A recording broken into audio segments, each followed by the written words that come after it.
मित्रों, मैं हूं सत्यम कुमार। आज हम लोग देखेंगे 16 दिसंबर 2021 की online previous year paste question को और 30 में 30 नंबर लाने का कोशिश करेंगे। और संपूर्ण निचोड़ है, चित्र के माध्यम से हम लोग समझेंगे पूरे भारत के अंदर सीटेट एग्जामिनेशन जो होने वाली है, तर्कपूर्ण तरीका से चित्र के माध्यम से हम लोग समझेंगे और रियल लाइफ से कनेक्टिविटी करके हम लोग सारी विषय वस्तु को देखेंगे और पढ़ेंगे और साथ साथ 30 में 30 लेकर आएंगे। वादा करते हैं, पूरी वीडियो देखिए, जरूर अच्छी लगेगी।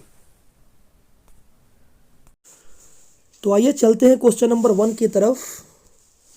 निम्नलिखित में से कौन सा कथन व्यक्ति विकास की प्रक्रिया के बारे में सही है? विकास की प्रक्रिया एक दिवसीय होती है। नहीं, बिल्कुल गलत है। विकास की प्रक्रिया एक दिवसीय नहीं होती है, ये निगेटिव शब्द है। एक दिवसीय जहां शब्द आ जाएगा वो निगेटिव है। यह केवल व्यक्ति की आनुवंशिकता से प्रभावित होती है, जहां पर हम लोग केवल देखेंगे वो भी निगेटिव शब्द हो जाएगा। विकास की प्रक्रिया में सांस्कृतिक विविधताएं होती है। हाँ, होती है, सही बात है। विकास की प्रक्रिया में केवल वातावरण कारक द्वारा निर्धारित होता है। जहां पर हम लोग केवल शब्द देखेंगे वहां पर क्या करेंगे? निगेटिव करेंगे और हम लोग 3 के साथ आगे बढ़ेंगे। तो चलिए आइए चलते हैं क्वेश्चन नंबर 2 के पास। तो क्वेश्चन नंबर 2 में क्वेश्चन है, निम्नलिखित में से कौन सा प्रश्न बच्चों को विवेचनात्मक चिंतन को बढ़ावा देने का उदाहरण है? तो सबसे पहले विवेचनात्मक चिंतन जानते हैं क्या होता है। अपने विचारों को बनाने में समाज के सामने अपना दृष्टिकोण प्रस्तुत करते हैं। स्वयं में बौद्धिक विचार की प्रक्रिया का उपयोग करने की प्रक्रिया है। किसी भी जानकारी को मानने या उपेक्षा किए बिना निष्कर्ष पर पहुंचने के लिए तकनीक या तर्क समस्या का समाधान का एक तकनीक है। तो देखिए, जो बच्चा यहाँ पर चित्र के माध्यम से आप देख रहे होंगे, एक बच्चा सोच रहा है। विवेचनात्मक चिंतन को क्या होता है? विवेचनात्मक चिंतन, तो पहला नंबर ऑप्शन इसमें है कि पता करो कि तटीय इलाके में रहने वाले लोग क्या खाते हैं। बात बिल्कुल सही है। भारत में 10 राज्यों का नाम बताओ। ये तो सीमित होने वाला क्वेश्चन है।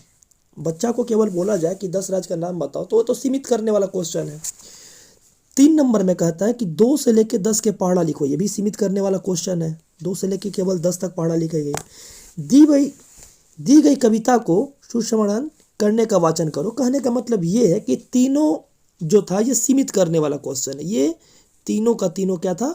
सीमित करने वाला क्वेश्चन है। लेकिन पहला नंबर में कहता है कि पता करो कि तटीय इलाके में रहने वाले लोग क्या खाते हैं। तो बच्चा कल्पना कर रहा है, बच्चा सोच रहा है। आप चित्र के माध्यम से देखिए कि बच्चा सोच रहा है और बच्चा कल्पना कर रहा है कि क्या खाते हैं और कैसे वहाँ के लोग, उनकी जो खाने पीने की तकनीक है वो क्या है, किस तरह से खाते हैं। तो वहाँ पता लगाने के लिए ये बच्चा एक तरह से होता है कि सोच जो उसका होता है वो विस्तारित होता है। उसका जो सोच होता है एक तरह से देखा जाए तो एक होता है अपसारी चिंतन। अपसारी चिंतन मतलब ये होता है कि जो सोच जो होता है वो एक तरह से ज़्यादा मात्रा में होता है। तो ये सीमित करने वाला नहीं है। पता करो कि तटीय इलाके में रहने वाले लोग क्या खाते हैं, ये बिल्कुल सही होगा और क्वेश्चन नंबर 2 का आंसर 1 होगा। आइए अब चलते हैं क्वेश्चन नंबर 3 की तरफ। तो क्वेश्चन नंबर 3 का जो कॉन्सेप्ट है उसको देखते हैं। विकास का चरणीय सिद्धांत निम्नलिखित नियमों में से किस रूप पर स्पष्ट रूप से जोड़ देता है? तो एक चीज़ देखेंगे कि विकास का स्वरूप चित्र के माध्यम से देखते हैं। एक नवजात शिशु से लेकर एक वयस्क शिशु तक, वयस्क जो लेडी हैं उनको देख रहे हैं। तो चित्र के माध्यम से हम हर क्वेश्चन को समझेंगे, हर क्वेश्चन की समस्या को समझेंगे।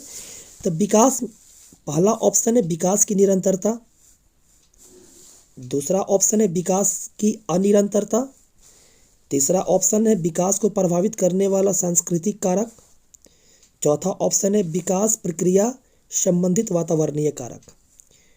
तो पहला जो ऑप्शन है कि विकास में निरंतरता अगर होता तो बच्चा का जो विकास है बचपन में मानसिक विकास कम होता है और शारीरिक विकास ज़्यादा होता है। तो इसमें तो अनिरंतरता आ गया। और विकास की प्रक्रिया जो है एक तरह से देखा जाए तो विभिन्न चरणों में होती है, अनुपातिक होती है, बहुआयामी स्वरूप से होती है। नवजात बच्चों के लिए शारीरिक विकास मानसिक विकास की तुलना में अधिक महत्वपूर्ण होता है। जैसे जैसे हम बड़े होते जाते हैं मानसिक विकास दर पर दर बढ़ती जाती है। और विकास की प्रक्रिया जो होती है विभिन्न चरणों में होता है। प्रत्येक चरण में कुछ विशेष विशेषताएं होती हैं। और विकास की प्रक्रिया एक तरह से देखा जाए तो बच्चों में शारीरिक विकास ज़्यादा होती है और मानसिक विकास कम होती है, इसलिए विकास में अनिरंतरता रहती है। ऑप्शन नंबर 2 सही होगा। तो आइए अब हम चलते हैं क्वेश्चन नंबर 4 की तरफ। क्वेश्चन नंबर 4 में निम्नलिखित में से कौन से कारकों के द्वारा विद्यालयों में बच्चों का अधिगम से जुड़ाव प्रभावित होता है? पहला, पारिवारिक और समाजीकरण। दूसरा, समकक्षी संबंध। तीसरा, सांस्कृतिक मूल्य। और चौथा, बच्चों का आत्मसम्मान। तो पहला ऑप्शन है पारिवारिक समाजीकरण। तो हम देखते हैं बच्चा स्कूल में ध्यान केंद्रित करने के लिए प्रोत्साहित होते हैं। इनमें अधिगम की प्रक्रिया बच्चों को सहायता करने के लिए माता पिता शिक्षक दोनों के द्वारा प्रयास किया जाता है। जब बच्चा अच्छा करता है, पढ़ता है, तो बच्चों का अत्यधिक जो वातावरण होता है, स्कूल का वातावरण और घर का वातावरण दोनों सम्मिलित होता है, जिसमें अगर दूसरा ऑप्शन देखा जाए समकक्षी संबंध के बारे में, तो ये एक बच्चा जो है परिवार से जब बाहर जाता है तो उसका मित्र सहपाठी और नया नया बनते हैं, जिसमें से एक पक्ष होता है सकारात्मक और एक पक्ष होता है नकारात्मक। तो सकारात्मक पक्ष जब होता है, जब बच्चे समाज में जाते हैं तो सकारात्मक पहलू के साथ अंतःक्रिया करके सकारात्मक कार्य करते हैं, और जब बच्चे नकारात्मक समकक्षी के साथ जाते हैं तो बच्चे नकारात्मक लोगों के साथ अंतःक्रिया करके नकारात्मक कार्य करते हैं। तो तीसरा है सांस्कृतिक मूल्य। सांस्कृतिक मूल्य जो है बच्चे को समाज में अखंडता को बनाए रखने के लिए प्रेरित होता है। वह समाज के बारे में अधिक जानने में रुचि व्यक्त करता है और समाज की बेहतरी तरीकों के बारे में सोचता है। चौथा होता है बच्चा का आत्मसम्मान। जहां बच्चा का आत्मसम्मान और प्रशंसा महसूस करता है, वह काम जो कर रहा है उसमें गर्व महसूस कर रहा है, आत्मसम्मान अधिक प्रक्रिया की महत्वपूर्ण रूप से प्रभावित कर रहा है, तो बच्चा को अच्छा फील होता है। और बच्चा को चित्र के माध्यम से देखिएगा अगर, तो पारिवारिक प्रक्रिया भी और साथ साथ में पारिवारिक प्रक्रिया के साथ साथ समाजीकरण प्रक्रिया भी, और एक तरह से आगे देखा जाए तो समकक्षी संबंध भी और सांस्कृतिक मूल्य भी और बच्चा का आत्मसम्मान भी, ये चारों क्या करता है, प्रभावित करता है। और चारों एक दूसरे से क्या है, एक दूसरे से जुड़ाव करते हैं। तो हम देखेंगे ऑप्शन नंबर 3 के साथ जाएंगे। ऑप्शन नंबर 3 हमारा बिल्कुल सही होगा। आइए तो चलते हैं क्वेश्चन नंबर 5 के तरफ। क्वेश्चन नंबर 5, जीन पियाजे के अनुसार पूर्व संक्रियात्मक चरण में बच्चे में से क्या कर पाते हैं? आप चित्र के माध्यम से देखिएगा। पहला ऑप्शन है प्रतिलोमिक चिंतन। दूसरा ऑप्शन है प्रतिक्रियात्मक खेल। तीसरा ऑप्शन है अनुक्रमिक वर्गीकरण। चौथा ऑप्शन है संरचन। आइए ऑप्शन को समझते हैं। संज्ञानात्मक विकास बच्चे के अधिगम सूचनाओं संबंधित करने की तरीके संदर्भित करता। इसमें ध्यान धारणा भाषा स्मृति में तर्क में सुधार है। जीन पियाजे के अनुसार हमारे विचार तर्क अनुकूल का हिस्सा है। पूर्व संक्रियात्मक अवस्था में यह संज्ञानात्मक विकास की दूसरी चरण है। प्रतिक्रियात्मक खेल में बच्चे दिखावा करते हैं कि वस्तु वास्तव में जो है वह कुछ अलग है। बच्चे जब प्लास्टिक के कार अपने घर या पार्क में चलाते हैं तो ऐसा प्रस्तुत करते हैं कि मानो वह वास्तविक में कार है। बच्चे गुड़िया को सजीव मान लेते हैं और जब गुड़िया गिरती है तो उसको गोद में लेकर रोने लगते हैं, मानो गुड़िया सजीव है। इस दौरान बच्चे के दिमाग में किसी चीज़ का स्थान ले लेती है और उसका प्रतिनिधित्व करती है। प्रतिक्रियात्मक खेल में बच्चे दूसरे व्यक्ति होने का भी दिखावा करते हैं, दूसरे शब्दों में प्रतिक्रियात्मक रूप से सोचने में भी सक्षम रहते हैं। देखिए यहाँ पर चित्र के माध्यम से सारी बातों को चित्र के माध्यम से सोचिए। बच्चे द्वारा उन सारी विषय वस्तु को पेश करते हैं जो वयस्क करते हैं। जैसे मान लीजिए कोई बड़े वयस्क जो हैं वो कोई काम करते हैं, उसको ना देखते हैं और उसका नकल करते हैं। और देखा जाए तो हमारा ऑप्शन नंबर 2 जो है वो बिल्कुल सही है। प्रतिक्रियात्मक खेल जीन पियाजे के अनुसार पूर्व संक्रियात्मक अवस्था में किया। आइए चलते हैं क्वेश्चन नंबर 6 के तरफ। एक छोटी बालिका प्रतिक्रियात्मक खेल कर पाती है और अभी दूसरे व्यक्ति के साथ दृष्टिकोण को नहीं समझ पाती है और निरंतर के बाहर घटना उसे आसानी से परेशान कर देती है। तो जीन पियाजे के सुझाव चरणों में से कौन सी अवस्था इस बालिका वर्तमान स्तर को अंकित कराती है? जहां बात होता है प्रतिक्रियात्मक खेल का, वहां पर हम लोग पूर्व संक्रियात्मक अवस्था के पास जाएंगे, क्योंकि प्रतिक्रियात्मक खेल पिछले क्वेश्चन में देख चुके हैं। पूर्व संक्रियात्मक अवस्था के साथ होती है संवेदी गामक अवस्था, जन्म से 2 वर्ष की आयु तक होती है। पियाजे का मानना था कि शिशु सक्रिय शिक्षार्थी होते हैं, अपने वातावरण में उत्तेजना के प्रति उत्तरदायित्व होते हैं, वह जल्दी सीखते हैं और तत्काल पर्यावरण की विभिन्न विशेषताओं के बीच के अंतर करते हैं। वह शारीरिक स्वरूप से कार्य करते हैं, शारीरिक रूप से कार्य करते हैं, घूमते हैं, हंसते हैं, मुस्कुराते हैं, अपनी माँ को देखकर प्रसन्न होते हैं, अस्थायित्व का गुण आता है। यह संवेदी गामक अवस्था में होती है। मूर्त संक्रियात्मक अवस्था यह 7 साल से 11 साल की उम्र तक के बच्चों के अंदर होती है। इस स्तर पर बच्चे तार्किक सोच सोचते हैं और अपने गतिविधि को काल्पनिक स्थितियों और तर्क के आधारित लागू करते हैं। औपचारिक संक्रियात्मक अवस्था होती है, यह 11 वर्ष से उच्चतम श्रेणी के बच्चे के लिए होती है। यहाँ पर बच्चे उच्च क्रम मानसिक संचालन करने में सक्षम होते हैं, उनका विचार लचीला होता है, वह तर्क से जुड़ी जटिल समस्याओं को प्रभावी ढंग से सोच सकते हैं और तर्क से जुड़ी हर समस्या का समाधान निकाल सकते हैं। तो चलिए चलते हैं क्वेश्चन नंबर 7 के पास। निम्न में से कौन सा अभिलक्षण लॉरेंस कोहलबर्ग की नैतिक सिद्धांत मॉडल पर सम्मिलित है? तो पहला ऑप्शन है नैतिक विकास के चरणों का स्वरूप सार्वभौमिक होता है, बिल्कुल अच्छा।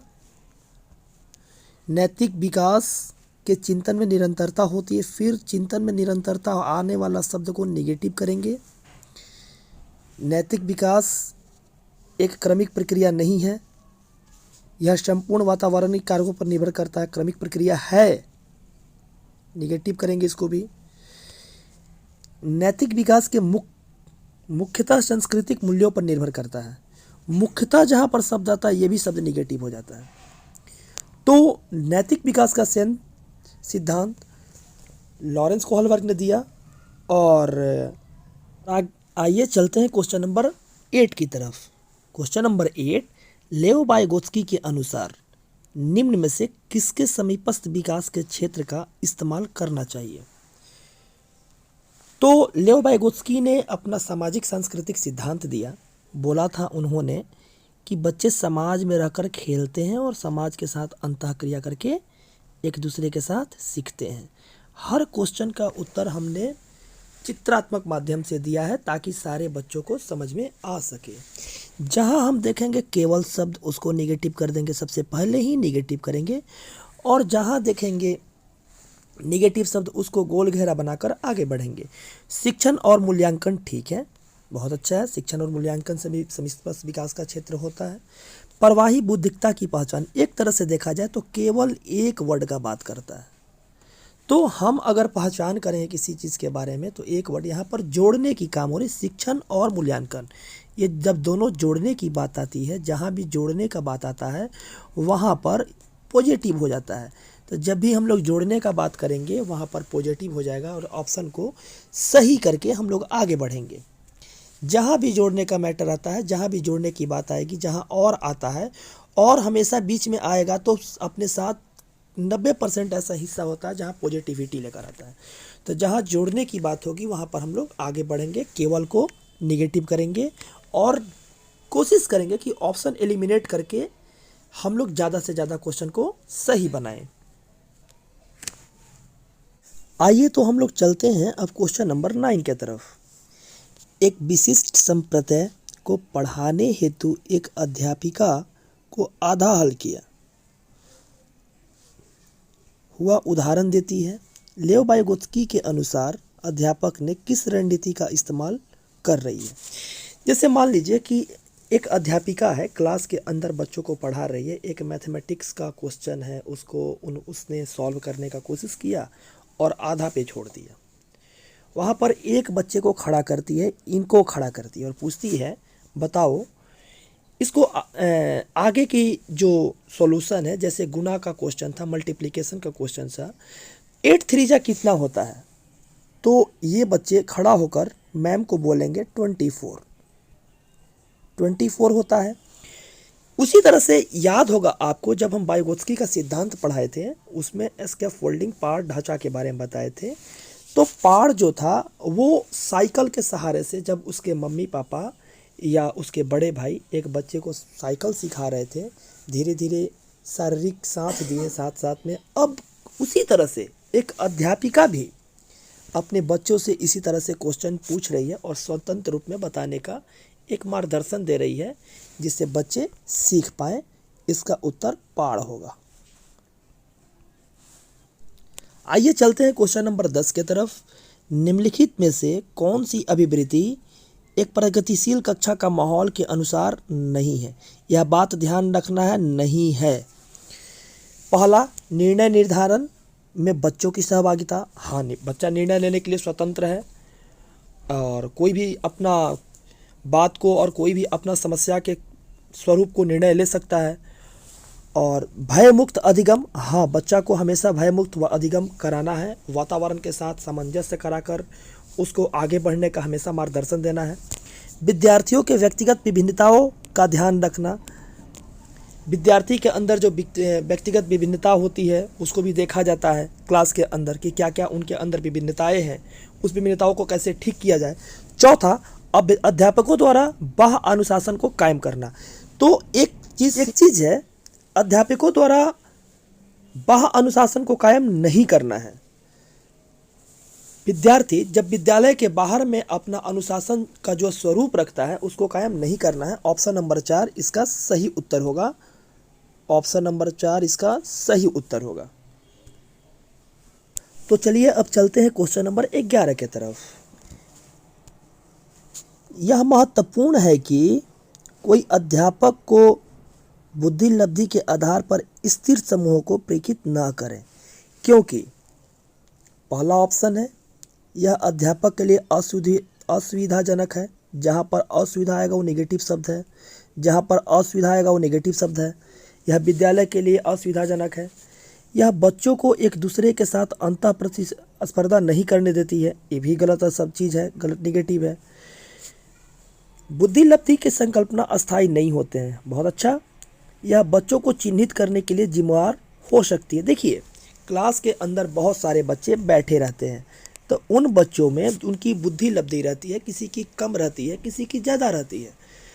इस आधार पर नहीं हम कर सकते हैं कि उनकी बुद्धि लब्धि अस्थायी है, मेरी बुद्धि लब्धि अस्थायी है, इस तरह से नहीं कर सकते हैं। एक तरह से जो बुद्धि लब्धि होता है, जैसे क्लास में 60 से 70 बच्चे बैठे हैं, उनकी बुद्धि लब्धि सबकी अलग अलग होती है। इसका जो फॉर्मूला है, इसका फॉर्मूला है MA बटा CA इंटू 100। एक चीज़ इसमें देखेंगे कि जब बच्चों को IQ के आधार पर निश्चित समूह में विभाजित किया जाता है तो उनका एक अपमान होता है क्योंकि किसी बच्चा का आईक्यू ज़्यादा होगा, किसी बच्चा का आईक्यू कम होगा, तो उसमें भेदभाव की भावना आ जाएगी। और सारे बच्चे में एक बराबर आईक्यू नहीं होती है, तो उन्हें पृथक पृथक नहीं करना चाहिए। और ध्यान रहे, हमारे क्लास के बच्चे हमारे भगवान होते हैं, इनको लेकर चलना है और इनकी स्थिति परिस्थिति को देखते हुए इनमें सुधार लाने के लिए हर संभव कोशिश करना है। आइए अब हम देखते हैं क्वेश्चन नंबर 12 को, क्वेश्चन नंबर 12 को देखते हैं। हार्वर्ड गार्डनर के सिद्धांत के अनुसार एक कक्षा में तरह तरह की अध्यापन रणनीति को इस्तेमाल होना जरूरी है। हाँ, जरूरी है, क्योंकि कक्षा के अंदर बहुत सारे विद्यार्थी हैं जो तरह तरह के एक्टिविटीज़ करके तरह तरह के रणनीति बना के ज़्यादा से ज़्यादा सीख पाएंगे। आइए देखते हैं ऑप्शन को। यह बहुबुद्धिताओं का निष्पादित करने में मददगार है। बहुत अच्छा, क्योंकि बहुत तरह के बच्चे रहेंगे तो बहुत तरह का सोचेंगे, बहुत तरह का कार्य करेंगे। तीसरा, यह सामान्य बौद्धिकताओं को बढ़ाने में मददगार है, मतलब यह सीमित कर देता है बच्चे को। यहाँ पर सामान्य के बात करके बच्चे को सीमित कर देता है। यह तारक विद्यार्थी को बढ़ाने में मददगार है। यह व्यवहारिक बौद्धिकताओं को बढ़ाने में मददगार है। व्यवहारिक भी एक हो जा रहा है, तारक भी एक हो जा रहा है, सामान्य भी एक हो जा रहा है। इन्होंने अपनी पुस्तक फ्रेम्स ऑफ माइंड में बताया कि संज्ञान का एक रूप ही नहीं मानव सोच नहीं है, बल्कि बहुआयामी है। इसलिए बहुआयामी प्रक्रिया से बालक की जो सोच है, बालक की जो परिपक्वता है, तरह तरह से बढ़ेगी। इसलिए इसका ऑप्शन नंबर 1 सही होगा। आइए चलते हैं क्वेश्चन नंबर 13 की तरफ और क्वेश्चन नंबर 13 को देखते हैं। 1.5 साल से लेकर 2.5 साल की उम्र के जो बच्चे होते हैं, बच्चों के द्वारा अक्सर जो उच्चारित 2 शब्द होता है, उस उच्चारण को क्या कहा जाता है? वाचन का अधि विस्तारण, मतलब कहने का मतलब ये हुआ कि अगर एक शब्द बच्चा जान जाता है, उसको ना हमेशा उस शब्द से रिलेटेड बहुत बात को बनाता है और बात बोलता है। तो ऑन सारी विषय वस्तु को प्रस्तुत करता है, उसको बोलते हैं वाचन का अधि विस्तारण। और तार प्रेषित वाचन कहने का मतलब ये हुआ कि जब बच्चा एक शब्द जान जाता है, उसके आधार पे दूसरा शब्द जान जाता है। जैसे मम्मी आओ, बाबा जाओ, बाबा आओ, मामा कहाँ, इस तरह से 2 शब्द का जब उच्चारण करने लगता है, उसको बोलते हैं तार प्रेषित वाचन। नववाद कहने का मतलब ये हुआ कि पुराने शब्द जो होते हैं, मतलब बच्चा जो पहले का शब्द सीखा हुआ रहता है, उस आधार पर जो नए शब्द बोलता है, उसको बोलते हैं नववाद। बड़बड़ाना कहने का मतलब ये हुआ कि ज़्यादा से ज़्यादा किसी शब्द का प्रयोग करता है, व्यंजन के साथ साथ स्वर ध्वनि भी निकालता है। जैसे बाबा के पास बैठा है, मम्मी के पास बैठा है, चाचा के पास बैठा है, तो वो स्वर ध्वनि के साथ साथ व्यंजन ध्वनि भी निकालता है और बड़ अंदर ही अंदर से कुछ कुछ बोलते रहता है। वो समझ में नहीं आता है और उनके जो भाषा होता है वो अलग अलग होता है। मतलब कुछ कुछ लोग को समझ में आता है, कुछ कुछ लोग को समझ में नहीं आता है, तो उसको बोलते हैं बड़बड़ाना। तो जहाँ पर 2 शब्द का बात आया, वहाँ पर हम लोग करेंगे तार प्रेषित वाचन। तो 13 का 2 होगा। इसके साथ आगे बढ़ते हैं क्वेश्चन नंबर 14 के तरफ। तो आइए अब चलते हैं क्वेश्चन नंबर 14 के तरफ। क्वेश्चन नंबर 14 देखेंगे। पुरुष सामान्यतः दिमाग से सोचते हैं और महिला अपने हृदय से सोचती है।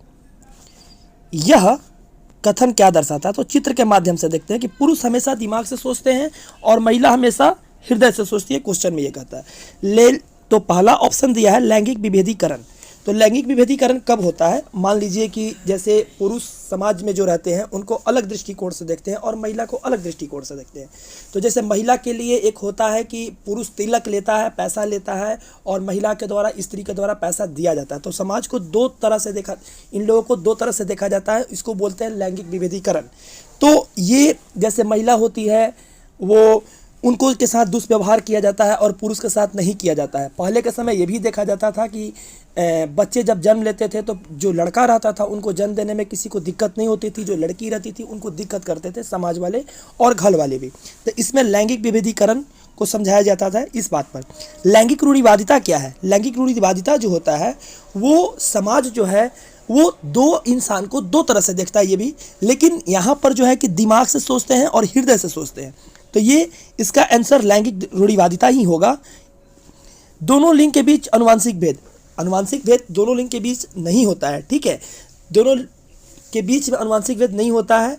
और चौथा ऑप्शन दिया कि अनुवांशिक भेद कहने का मतलब ये हुआ कि मम्मी पापा और परिवार के अंदर जो जैसे लड़का है और लड़की है उसमें भेदभाव किया जाए, तो यह ऑप्शन का थिंकिंग नहीं हुआ, क्योंकि यहाँ पे सोच की बात हो रही है। लैंगिक स्थिरता, लैंगिक स्थिरता कहने का मतलब ये हुआ कि समाज में लड़की को और लड़का को, और एक होते हैं ट्रांसजेंडर, उनको किस नज़र से देखा जा रहा है और किस नज़र से देखने के बाद समाज में उनकी कैसी धारणा है, उनसे किस प्रकार से आपको रिएक्ट कर रहे हैं लोग, तो ये लैंगिक स्थिरता को सम्मिलित करती है।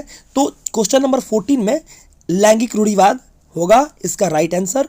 और एक क्वेश्चन ये भी बोलेंगे आप लोग से, सारे लोगों से, कि अगर ऑप्शन में जहां महिला का और पुरुष का बात हो तो उसमें 90% ऐसा होता है कि लैंगिक रूढ़िवादिता ही सही उत्तर माना जाता है। सीटेट में पहले भी जो क्वेश्चन किया गया था उसमें लैंगिक रूढ़िवादिता 90% ऐसे क्वेश्चन है जिसमें सही माना जाता है।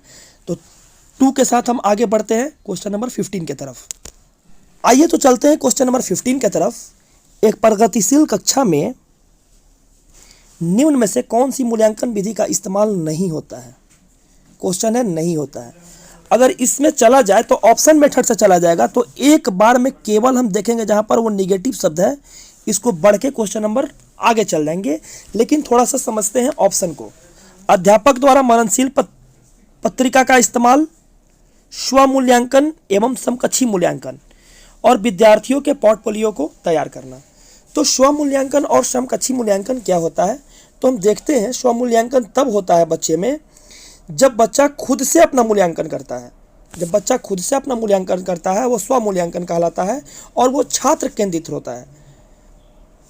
स्वमूल्यांकन और समकक्षी मूल्यांकन जहाँ तक कि एक छात्र दूसरे छात्र और स्वयं का आकलन करते हैं, छात्रों को अपने सीखने के लिए जिम्मेवारी लेने के लिए प्रोत्साहित करते हैं, तो वो स्वमूल्यांकन और समकक्षी मूल्यांकन कहलाते हैं।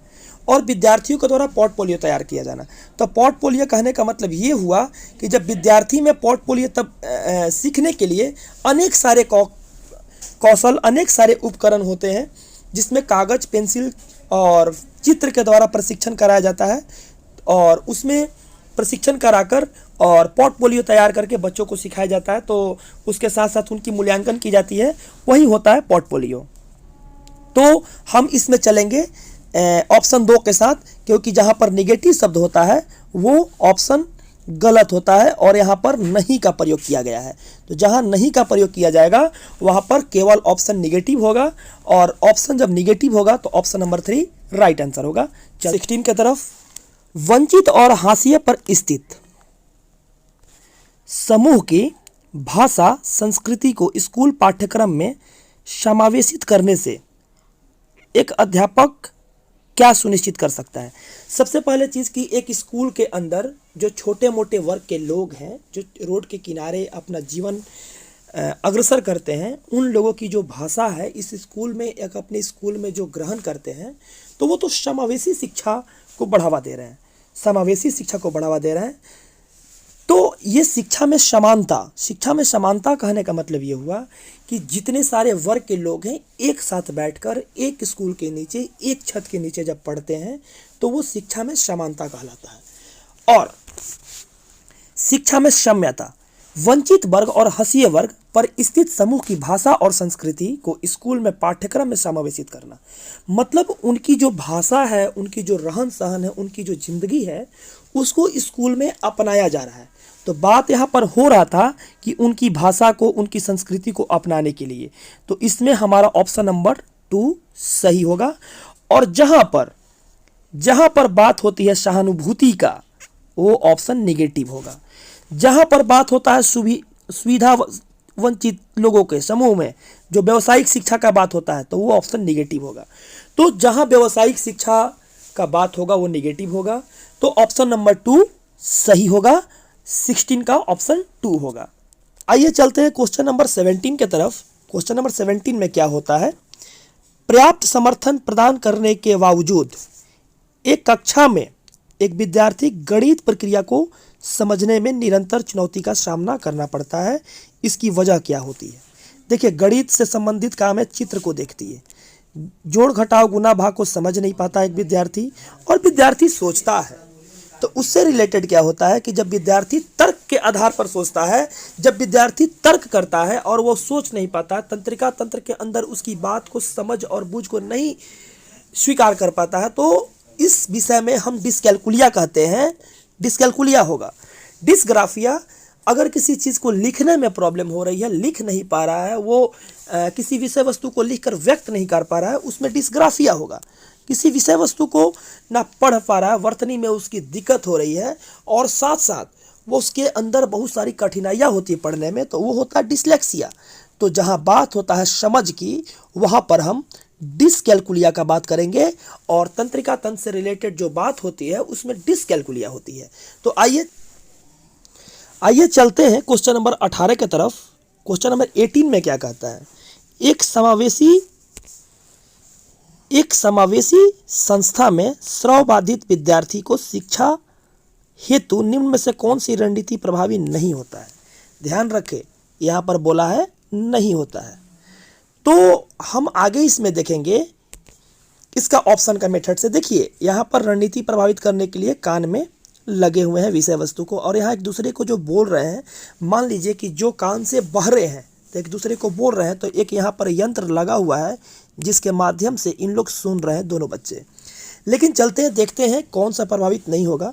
वीडियो चलचित्र के प्रदर्शन उपशीर्षकों का इस्तेमाल, अगर हम वीडियो दिखाएंगे तब तो वो आँख से देख ही लेंगे, उसको समझ ही जाएंगे। पढ़ाते हुए अभिव्यक्त शारीरिक गतिविधियों और संकेतों का इस्तेमाल करना, अगर हम समझाएंगे, संकेत करेंगे इशारा से, और इशारा से समझाएंगे और अपने शरीर की गतिविधि को समझाएंगे, आसमान देखने का इशारा करेंगे, धरती देखने का इशारा करेंगे, पानी देखने का इशारा करेंगे, सूर्य देखने का इशारा करेंगे, तो इस माध्यम से वो लोग समझ जाएंगे।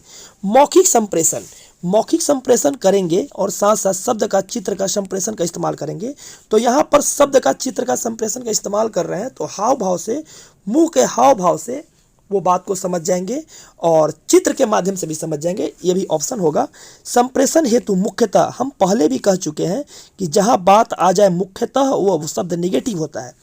तो मुख्यतः मौखिक माध्यम के आधारित पर आश्रित रहना, और आश्रित रहने का शब्द भी निगेटिव होता है, और मुख्यतः जहां भी देखिएगा वो शब्द निगेटिव होता है। संप्रेषण मुख्यतः मौखिक माध्यम हो गया और आश्रित रहना हो गया, तो निगेटिव शब्द हो गया। निगेटिव सूचित करता है किसको?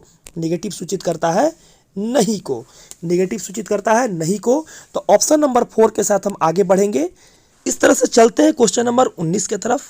क्वेश्चन नंबर 19 में निम्नलिखित में से किस कक्षाई प्रक्रिया का विश्लेषण किसी अध्यापक के वंचित समूह के प्रति गणित गुण पूर्वाग्रहों को उजागर कर सकता है? लिंग, जाति, आर्थिक श्रेणी के आधार पर निर्धारित आसान व्यवस्था। देखिए, लिंग के आधार पर अगर बैठाया जाए लड़की को अलग, जाति के आधार पर बैठाया जाए, जैसे उच्च कास्ट के लोग हैं उनको एक तरह बैठा दिया गया और निम्न कास्ट के लोग हैं उनको एक तरह बैठा दिया गया, हाशिएकरण वाले वर्ग के जो लोग हैं उनको एक तरह बैठा दिया गया, और जो पढ़ने लिखने में जिनकी IQ तेज है उनको एक तरह बैठा दिया गया, और एक तरह से देखा जाए तो आर्थिक श्रेणी से जो मजबूत है उनको एक तरह बैठा दिया गया, जो आर्थिक श्रेणी से मजबूत नहीं है उनको एक तरह बैठा दिया गया। यह हम लोगों को दिखाता है और दर्शाता है कि लोगों में भेदभाव हो रही है। अध्यापक का निपुणता, अध्यापक के अंदर निपुणता है, यह हमको नहीं दिखाना कि अध्यापक के अंदर निपुणता है। अध्यापक वो होते हैं जो अपनी विषय वस्तु को बच्चे के सामने अच्छे से प्रस्तुत करते हैं ताकि बच्चे को उनको समझ सके। अधिगम कठिनता अनुभव करने वाले बच्चे को यथोचित समायोजन करना, तो जो बच्चे हैं अलग अलग उनको समायोजित नहीं कर सकते हैं, सारे बच्चे को एक साथ लेकर चलना है। बच्चे की शिक्षा प्रणाली को यंत्रवादी पहलुओं के प्रशिक्षण प्रतिरोध की चुनौती को प्रोत्साहन देना, किसी भी बच्चा को चुनौती नहीं देंगे, किसी भी बच्चा को हम भेदभाव तरीका से नहीं देखेंगे, इसलिए ऑप्शन नंबर 1 होगा। ये चलते हैं क्वेश्चन नंबर 20 के तरफ। कक्षा में सृजनात्मकता को बढ़ावा देने के लिए विद्यार्थी को कैसे अवसर प्रदान कराना चाहिए? विशिष्ट उपलब्धि वर्ग का सम्मिलन, जहां पर विशिष्ट के बात आ गया तहां पर निगेटिव। मौलिक खोजे और सोच को प्रोत्साहित करने का, यहां पर जोड़ने की बात हो रही है। परीक्षा देने के बेहतर कौशल विकसित करने के लिए, तो परीक्षा शब्द निगेटिव। अभिसारी चिंतन निगेटिव, जहां पर अपसारी चिंतन रहता है वहां पॉजिटिव होता है। जहां पर सृजनात्मकता को बढ़ावा देने की बात आती है, तो सृजनात्मकता को बढ़ावा देने के लिए बच्चों का विचार का सम्मान करते हैं, बच्चे को नवीन सोच के लिए निर्देशित करके बच्चे को आगे बढ़ने का मार्गदर्शन देते हैं, बच्चों को चिंताओं को संतुष्ट करके उनको हमेशा एक अच्छी पहलू, एक अच्छी नींव को सोचने के लिए और कल्पना करने के लिए प्रोत्साहित करते हैं। सीखने और बढ़ने के लिए निरंतर और रचनात्मक अवसर प्रदान करके बच्चे को आगे बढ़ाते हैं। सृजनात्मक को बढ़ावा देने की एक सबसे बड़ी प्रक्रिया हुई।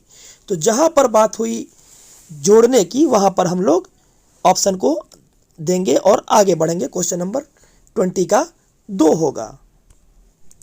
आइए चलते हैं क्वेश्चन नंबर 21 की तरफ। क्वेश्चन नंबर 21 को देखते हैं। एक संचारात्मक कक्षा में बच्चों की संज्ञानात्मक सहभागिता को किस प्रकार सुशासित किया जा सकता है, सुसाधित किया जा सकता है? तो बच्चे के वार्तालाप द्वारा। हाँ, बच्चे जब आपसी में वार्तालाप करेंगे तो बच्चे की मस्तिष्क भी डेवलप करेगी, आगे बढ़ेगी और अपने से एक दूसरे से बात करके, कार्य करके बहुत अच्छा कर सकेंगे। तो वार्तालाप जरूरी है। अध्यापक के संवेग के द्वारा। हाँ, अध्यापक अपनी कोई भी विषय वस्तु को जब बच्चे के सामने प्रस्तुत करते हैं, सकारात्मक होकर बच्चे को समझाते हैं, तब बच्चे भी अध्यापक की सारी विषय वस्तु को समझते हैं और अपनी ज़िंदगी में इम्प्लीमेंट करके आगे बढ़ते हैं। बच्चों के सकारात्मक परस्पर संबंधों के द्वारा। हाँ, अगर बच्चे के साथ सकारात्मक संबंध रहेगा, सकारात्मक पहलू रहेगा, तो बच्चे हर सारी विषय वस्तु को देखेंगे, तो उसको देखने के बाद अपने दैनिक दिनचर्या में कार्य करेंगे और कार्य करने के साथ साथ बच्चे उसको करेंगे तो एक सकारात्मक पहलू नजर भी आएगा। बाह्य रूप से अधिरोपित अनुशासन के द्वारा। अनुशासन शब्द हमेशा निगेटिव होता है, तो अनुशासन को निगेटिव लेकर चलना है। तो जहां ऑप्शन 4 नजर आएगा उसको कट, ऑप्शन 4 कट, ऑप्शन 3, 1, 2, 3 ये तीनों में है, इसलिए ऑप्शन नंबर 3 होगा। ऑप्शन नंबर 3 के साथ चलेंगे और आगे बढ़ेंगे। आइए चलते हैं क्वेश्चन नंबर 22 की तरफ। बच्चों की असफलता अक्सर विद्यालय की असफलता होती है। निम्न में से कौन सा कथन इस वाक्य का समर्थन करता है? विद्यालयों का अस्तित्व विद्यार्थियों के समर्थ विभेदीकरण करने हेतु।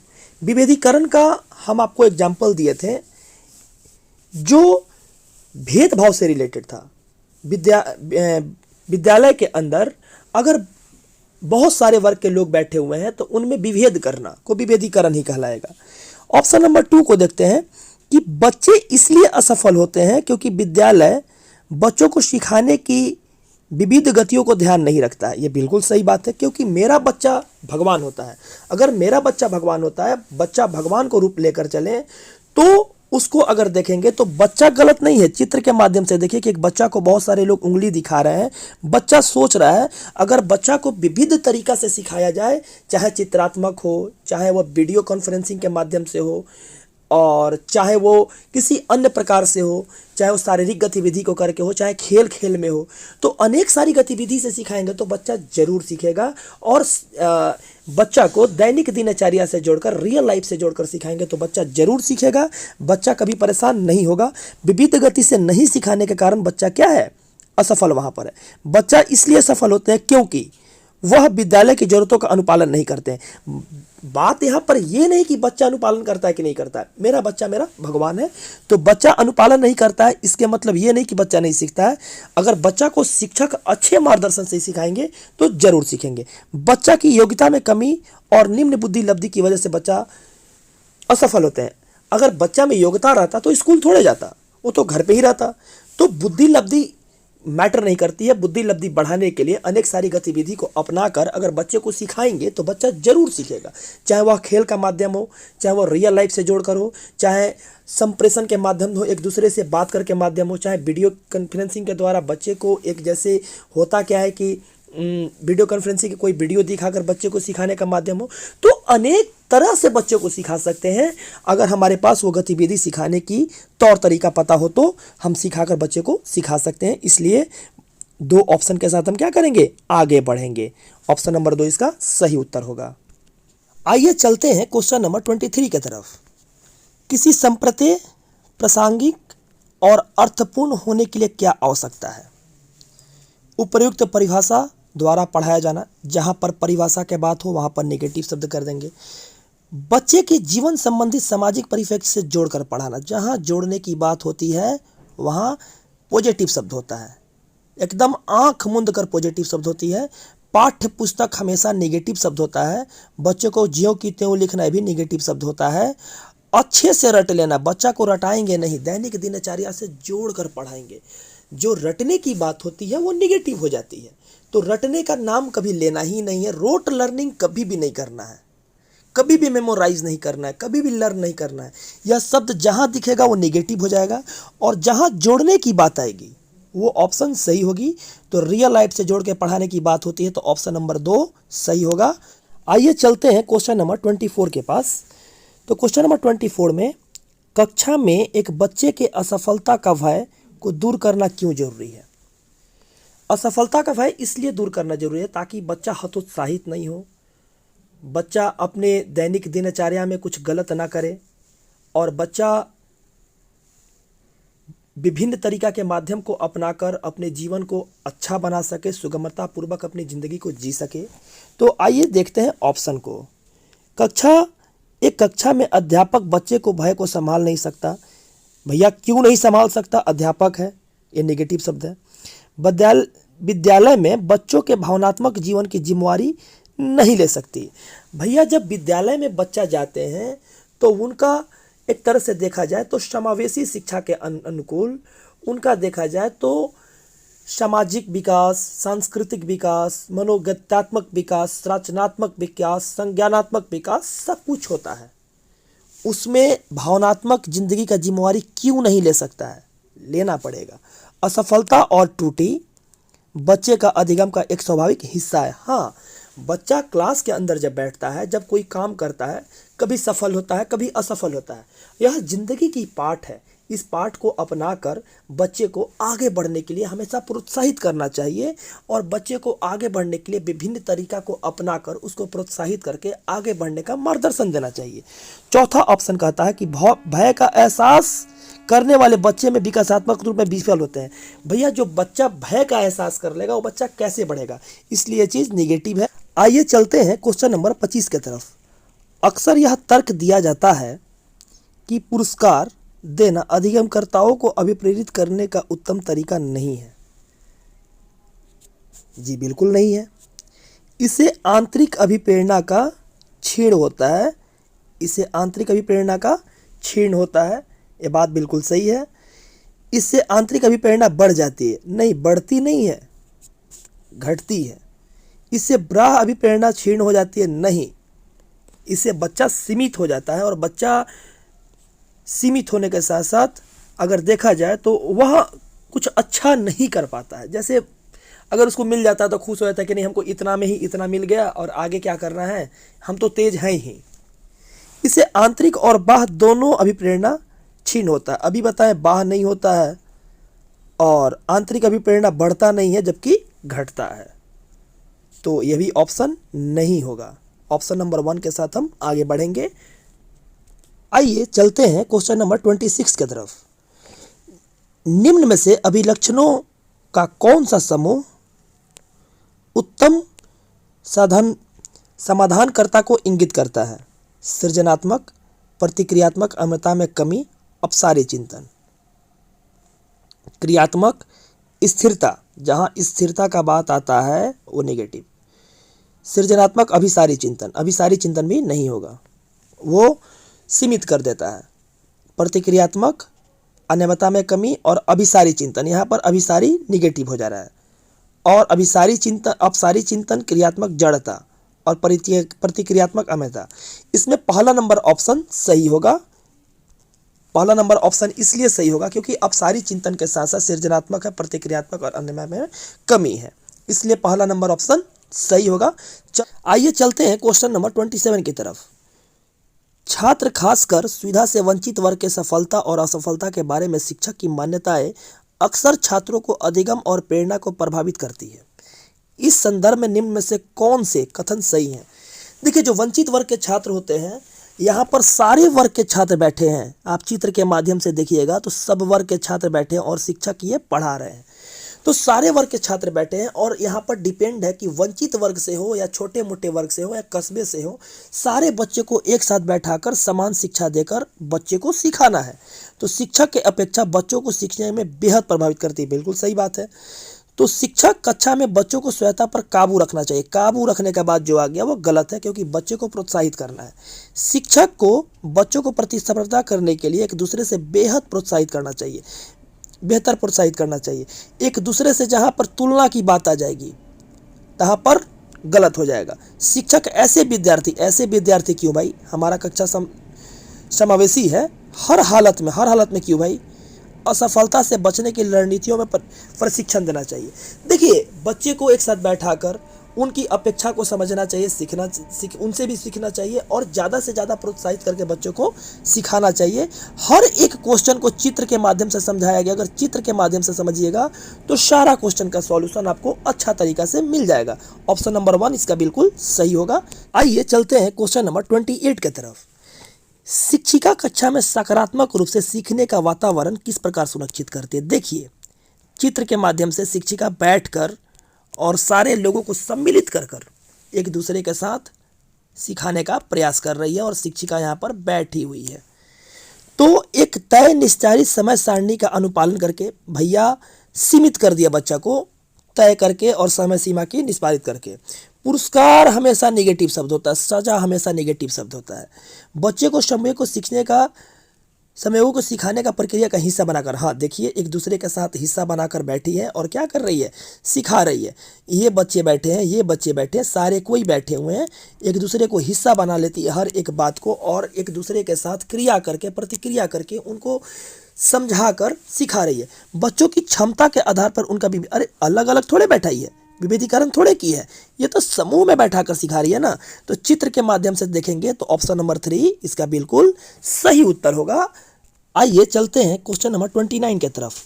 क्या एक शिक्षक को कक्षा के सत्ताधारी व्यक्ति के रूप में देखा जाना चाहिए जिसे कोई चुनौती ना दे सके? आप देखिए, चित्र के माध्यम से अगर सत्ताधारी व्यक्ति हो जाएगा तो ये तो निर्णय लेने लगेगा, तो निर्णय लेने वाला इंसान शिक्षक कैसे हो सकता है? तो सत्ताधारी व्यक्ति कभी निर्णय लेने वाला होता है, वो सत्ताधारी अगर रहेगा तो वो शिक्षक नहीं रह सकता है। तो हाँ, इसे विद्यार्थियों का आज्ञा पालन और आदर, यहाँ आज्ञा पालन की बात ही नहीं हो रहा, बच्चे को प्रोत्साहित करना है। हाँ, केवल शब्द निगेटिव हो जाता है। शिक्षार्थी विद्यार्थियों को मार्गदर्शन, संज्ञानात्मक स्पष्टता को प्रदान कर सकता है, नहीं केवल शब्द आ गया और साथ साथ में सत्ताधारी का बात नहीं। विद्यार्थियों को, तीसरा नंबर ऑप्शन देखिए कि नहीं, विद्यार्थी को ऐसे शिक्षक से प्रश्न पूछने से हिचकते हैं। हाँ बिल्कुल सही बात है, क्योंकि सत्ताधारी जब हो जाते हैं तो वो निर्णय लेते हैं, उनकी सांप्रदायिक स्पष्टता में कमी रह जाती है। सही बात है। नहीं, आज का तकनीक और कल का तकनीक से नहीं निर्णय है। ये ऑप्शन नंबर 3 ऑप्शन सही होगा। अधिगम प्रक्रिया का समय नहीं, ये ऑप्शन नंबर 3 सही होगा। आइए चलते हैं आज का लास्ट क्वेश्चन नंबर 30 की तरफ। अगर वीडियो अच्छा लगा होगा तो लाइक कीजिए, सब्सक्राइब कीजिए और साथ साथ इसको शेयर कीजिए। अगर आप लाइक कीजिएगा, सब्सक्राइब कीजिएगा तो हमको और हिम्मत मिलेगी आगे वीडियो बनाने के लिए, और आगे लगातार वीडियो बनाएंगे आप लोगों के लिए कि आप लोग सारी समस्या का समाधान हो पाए और सीटेट की पेपर को आप लोग क्लियर कर पाओ। दिल से आभार व्यक्त। तो आइए देखते हैं क्वेश्चन नंबर 30 को, और 30 के साथ आगे बढ़ते हैं। कक्षा में परिचर्चा के दौरान क्या शिक्षिका को विद्यार्थी को गलत और सही करना चाहिए? हाँ, बच्चों की त्रुटियां तुरंत संबोधन करना चाहिए, ये बिल्कुल गलत बात है। जो गलत और सही है विद्यार्थी के जीवन का एक हिस्सा है जिसको अपनाकर बच्चे भी सीखते हैं। नहीं, बच्चे को अभिव्यक्त करने के लिए प्रोत्साहित करना चाहिए, गलत होने की चिंता के बिना। हाँ, गलत होता है बच्चे से, हर एक इंसान से गलत होता है, और गलती जीवन की एक हिस्सा है जिससे बच्चे सीखते भी कि हम कहाँ गलत है और कहाँ सही है। गलत ये हमेशा हमेशा जो शब्द होता है वो गलत होता है। संज्ञानात्मक में दर्शाता है और हमेशा सुधारना चाहिए नहीं। बच्चे को अगर लगातार ट्रीट करेंगे तो बच्चा हतोत्साहित होगा। बच्चे को स्कूल में सही जानकारी प्राप्त करने के लिए इसलिए उत्तरों को तुरंत सुधारना चाहिए। तुरंत हम लोग नहीं सुधारेंगे, तुरंत निगेटिव शब्द होता है और सही जानकारी ये सब चीज़ निगेटिव होता है। और प्राप्त करने के लिए तो ऑप्शन नंबर 2 के साथ हम जाएंगे कि नहीं, बच्चे को अभिव्यक्त करने के लिए प्रोत्साहित करना चाहिए और गलत होने पर चिंता किए बिना बच्चे को सीखने का मौका देना चाहिए, आगे बढ़ने का मौका देना चाहिए। आज का वीडियो अगर अच्छा लगा हो, प्रीवियस ईयर का क्वेश्चन अच्छा लगा हो तो इसको दिल से लाइक कीजिए, सब्सक्राइब कीजिए और शेयर ज़रूर कीजिए।